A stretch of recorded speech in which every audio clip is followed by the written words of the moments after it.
Hello and welcome to the Curiosity and Consciousness podcast. The intention of this podcast is to open your mind, get curious about yourself and connect to the power you hold within. I am your host, Maloney, an inside-out coach, helping you to believe in yourself and manifest your desires. Check out the podcast, available on all platforms, and go to my website, www.karenmaloney.com for all info.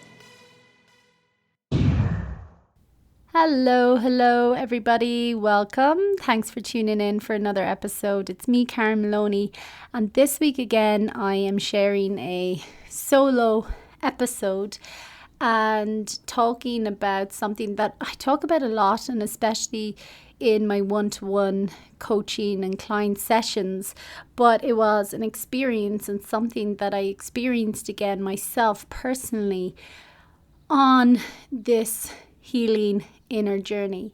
And I attended a retreat over the weekend, and again it became so clear and obvious to me how healing is such a solo journey, that healing is done for ourselves and by ourselves.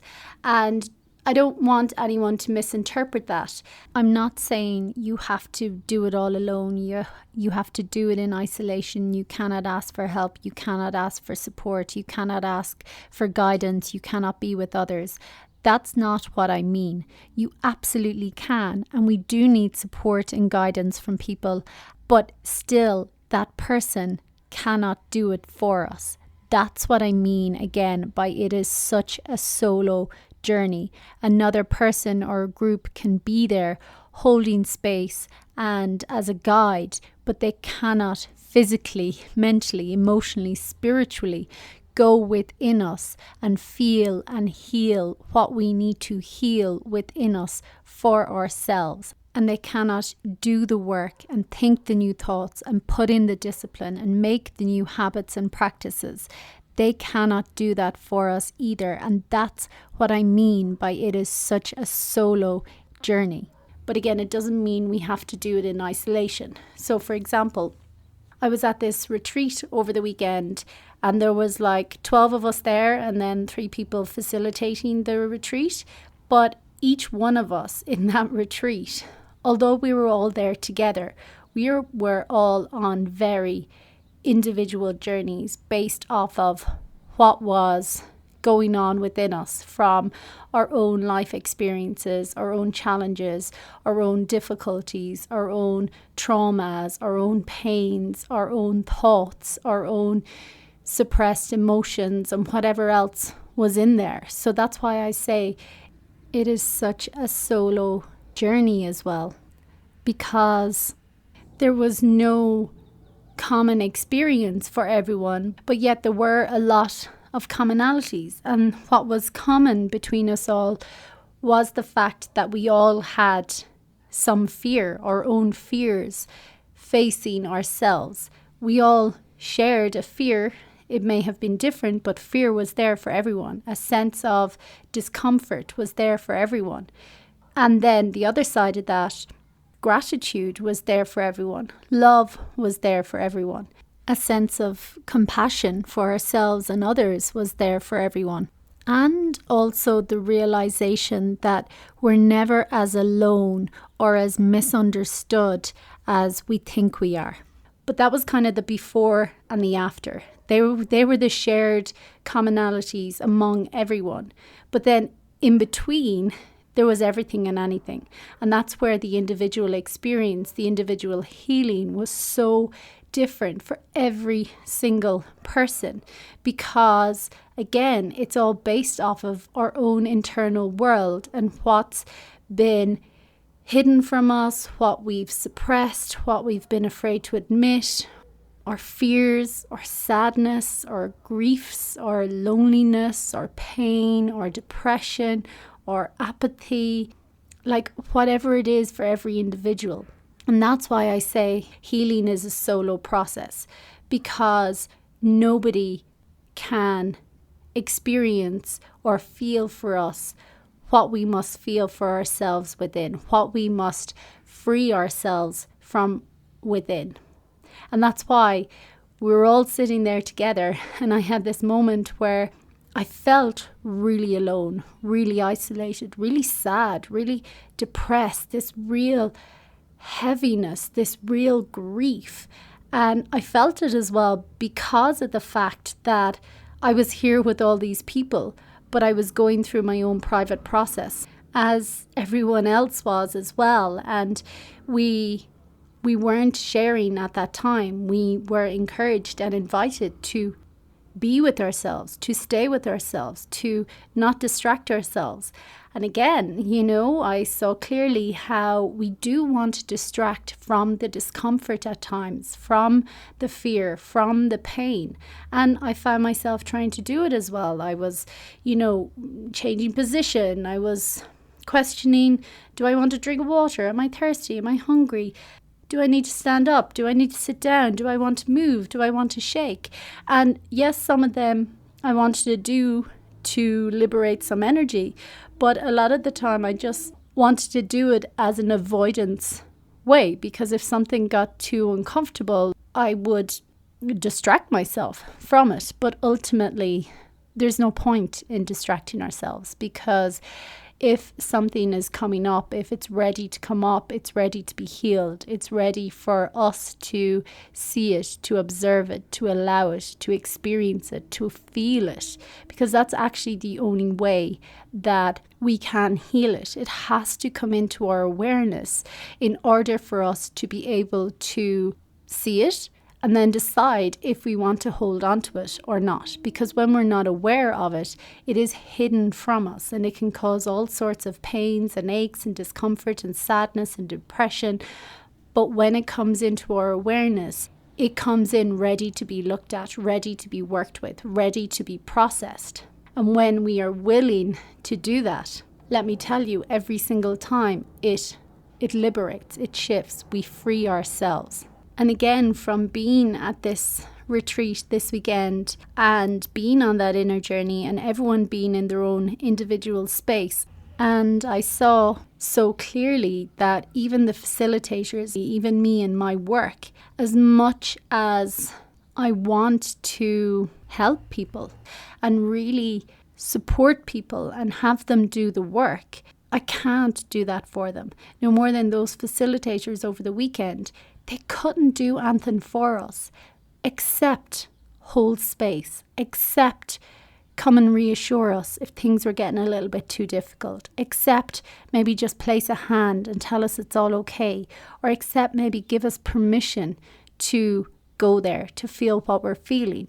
And that's exactly me in my role. I welcome people when I'm working with people to drop the masks, to come and speak their truth, speak their pain, speak their sadness, and hold that space for them, because that's the greatest gift. So this is why I share that healing is a solo journey. And again, it doesn't need to be done in isolation, but we do need to do it for ourselves. We do need to decide and to desire and to want to feel different, to process our pain, to release ourselves of our pain, and to experience something different for ourselves. That's all our choice. It's all our decision. And as well, I saw clearly again the power of surrender.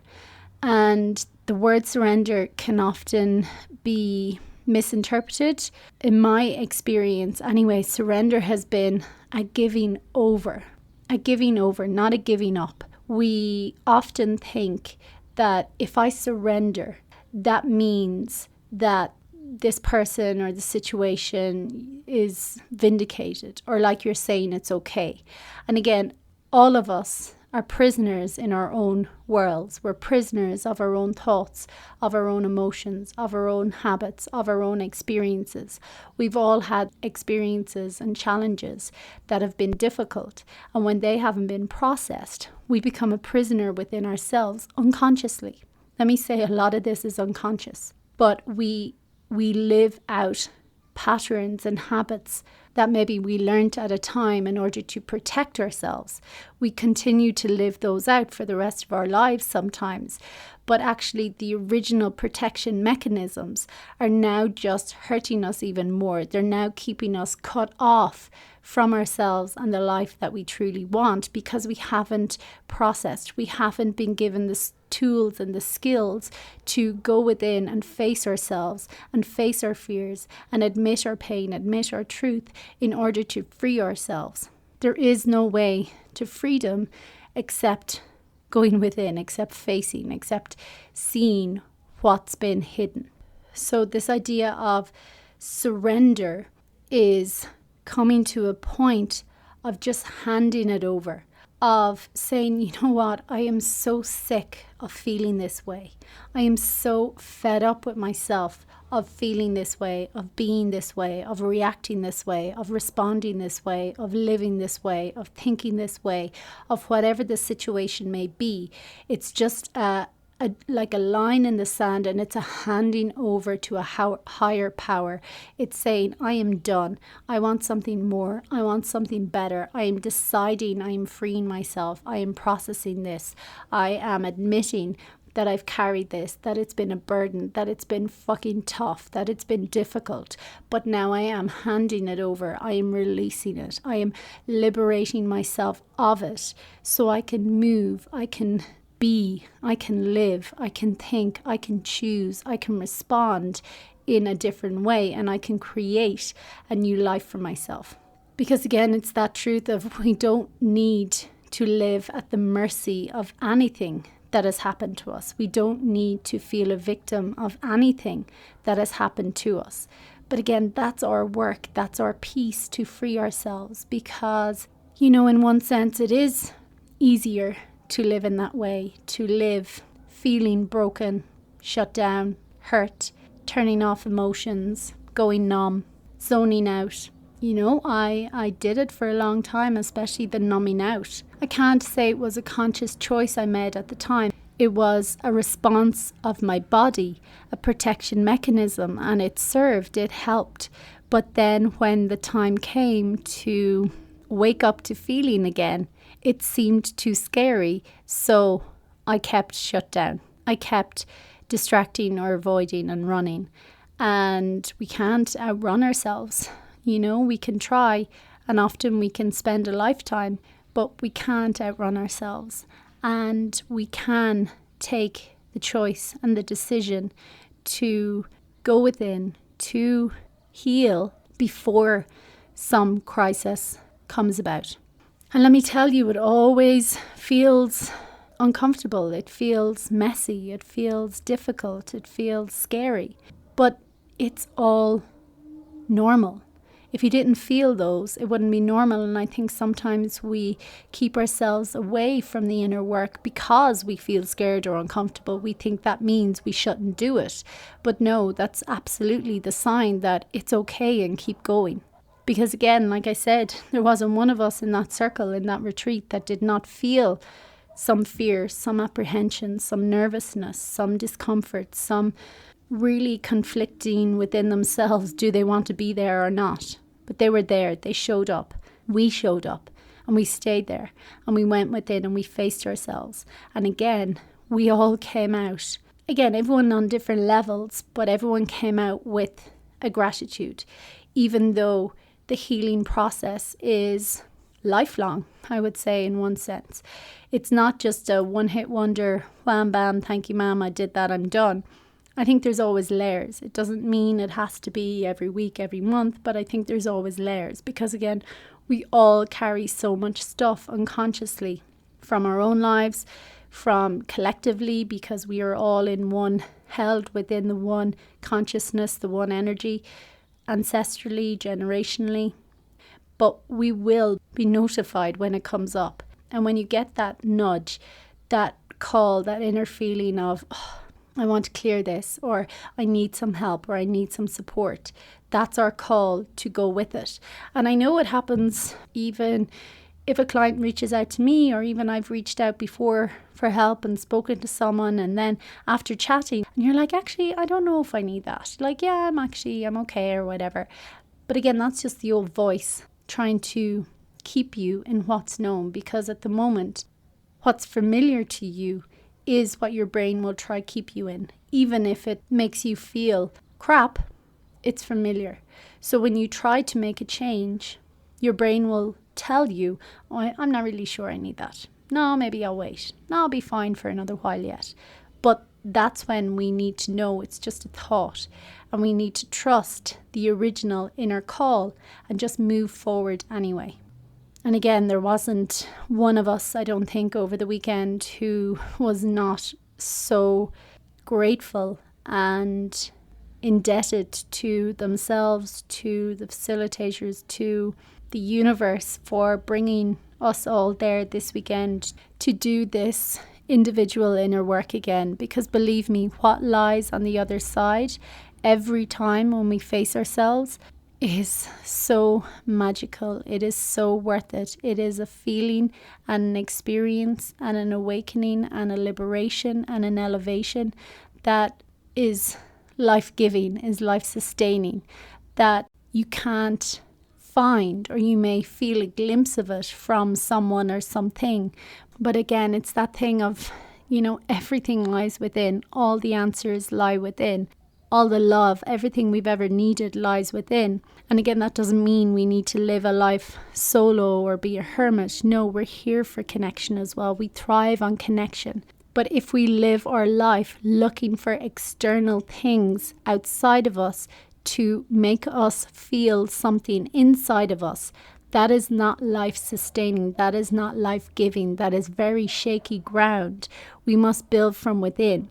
We must awaken and experience all these feelings that live within us, this love, this joy, this lightness, this gratitude that already exists within us. We must reconnect to that and have it overflow from us and share that with another, which again just creates more and more and more of that energy, as opposed to trying to suck that energy from someone or something outside of us. It's never sustainable. It's never truly fulfilling. And it's up and down. It's there sometimes, then it's not. Then you might have a lapse and then you feel full again. No, we're meant to live full lives, but we live it from within first. That is our responsibility for ourselves and for everyone around us, to fill up our own cup and pour out of us into another. And again, that's an energy that it doesn't just fill their cup as well. It's not a draining energy. The more you pour into someone else, the more you fill your own cup again.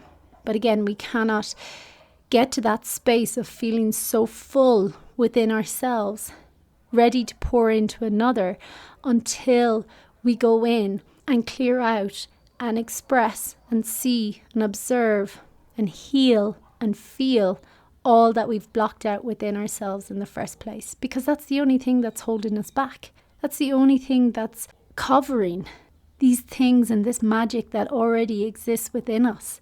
It's all our own thoughts and shadows and darkness and hurts and pains and traumas and things we'd rather black out. They're the only thing that are covering our own light. We become prisoners to ourselves. We become prisoners in our own internal world and we don't even know it. But also we're our own liberator. We are our own healer. It is a solo journey, but again, we don't have to do it alone. We do it alone because it's internal within ourselves, but we can get support, we can be in community, and we can do it together. And that's my role as well. And I saw that really clearly again as well I do this inner work for myself first and foremost, but also it gives me the capacity to be an even greater teacher and mentor for others, and to be able to hold space and know exactly what it feels like for that person when they feel like they're breaking, when they feel like their body is in convulsions and trembling and they're snotting and tearing and it feels like all consuming and like you'll never come out and you'll drown in these emotions and thoughts and feelings that are coming up. It's my work to hold that space because I have been there so many times. But what lies on the other side is just such bliss and magic and stillness and peace that is life-giving, and it's available to all of us. It is always a choice for all of us. It is there for all of us. It's actually our birthright to feel that way. But we must be brave and have the courage to take the steps for ourselves and to have the desire to want to feel better for ourselves and to find a spark or a fire or something within ourselves to want something more, to give us that boost and to give us that encouragement to take that first step and actually do it. And we don't have to worry about what's going to happen or how it's going to be or how will it all pan out. We just need to show up. We need to show up. We need to take the first step, and it will all unfold and it will all be okay.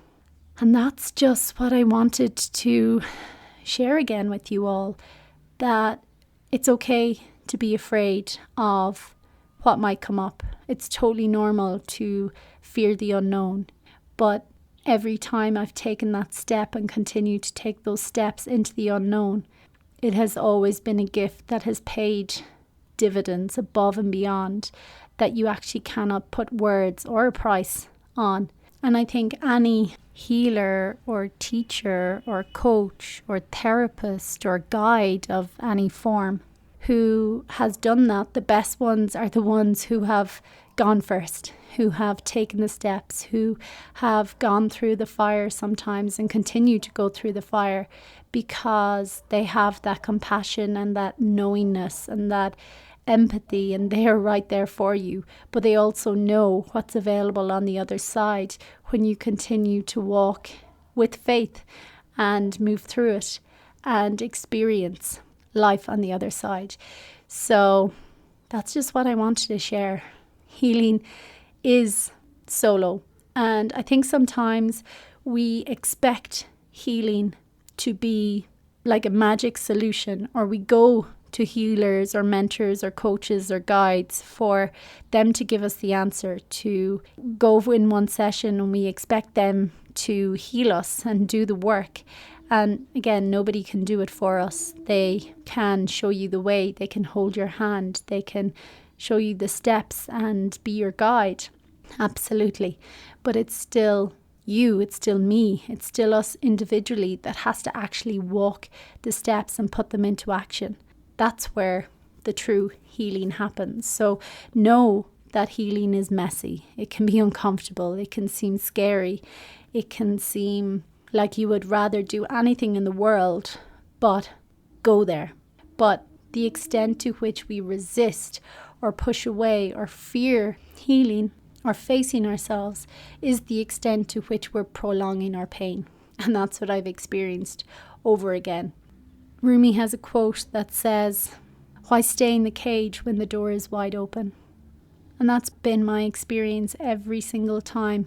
When I go in the inner work and I face another part of myself, I see that the door was always wide open all the time. The choice was always there to make a new decision, to move in a new direction, to liberate myself. But I chose unconsciously to keep hurting myself, to keep staying in the cage, a prisoner of my own thoughts, my own memories, my own experiences and feelings. And again, it's not about denial. We must process those, but also the door is wide open. And I'm not unique, and I'm not different, and I'm not gifted. I've just been showing up and willing to walk out that door, even though sometimes every part of me wants to keep me in that prison, because again, it's familiar. Our brain always wants to keep us in what's familiar, no matter what that is, no matter if that's the worst abusive relationship or addictive pattern. Our brain will still want to keep us there because it's familiar, because the scariest thing to the brain is what's unfamiliar, is the unknown. But if we're not willing to step into something new, which at the time will be unknown, we will never know what lies outside our own familiarity. And that's my role here as well as a mentor, a coach, a guide, to show you the way, to show you a path out of that cage, out of your own internal prison. And I can be there and I can show you and walk with you, but I cannot do the work for you. Nobody can. Nobody can do it for me either. But the more that I do it, the more that I know that no matter what, I will get through it and it will all be okay. What lies on the other side is worth moving through those fears and that discomfort every single time. And that's been my experience again this weekend. And that truth, this too shall pass. It does pass. We do move through it, even though it seems all-consuming at times. It does pass, because emotions are transient. They're energy in motion. And once we allow that energy to move, we feel totally different. So that's my share this week. And as always, this is what I'm here for. This is what I help another do. I sit with them and support you through your own inner liberation. And before I let you go, just to let you know as well that I am organising a group online relaxation session on Wednesday the 20th of July at 7:30 p.m. Irish time or British Standard Time, whatever time that is for you locally. It's online, it's 1 hour, and the intention is to relax, to unwind, to release some extra stress and tension.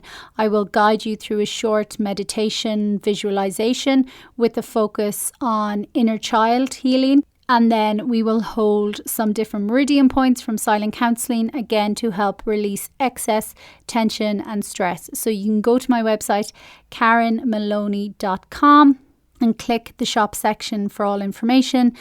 And come, relax, unwind, release some funkiness and wind down for our evening. So again, as always, go to my website, KarenMaloney.com, or feel free to send me an email, support@KarenMaloney.com, if you would like to connect in any capacity. Speak soon. Bye.